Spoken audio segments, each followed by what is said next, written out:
Right colour right connection. Sreeja and Bharani గారికి third flag కోసం task అయితే ఇచ్చారు.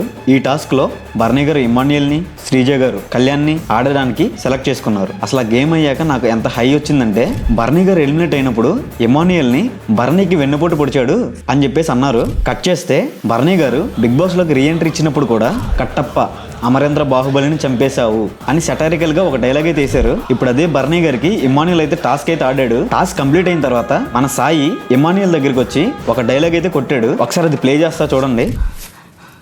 మిస్అండర్స్టాండ్ చేసుకున్న వాళ్ళు నోరు మూయించాలి, అది మామూలు సాటిస్ఫాక్షన్ ఉండదు.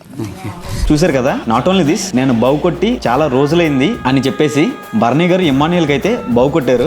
నాకు అది చూడగానే అవమానించిన నోటితోనే అభినందనలు పొందాడు అని అయితే అనిపించింది. Sreeja and Bharani fan zone లో ఓటింగ్ రిజల్ట్స్ రావడానికి టైం పట్టొచ్చు, కానీ భరణి గారికి ఇచ్చిన టాస్క్ అన్నిటిలో గెలవడానికి one of the main reason Emmanuel. దీన్ని బట్టి మీ ఒపీనియన్ ఏంటనేది కామెంట్ చేయండి.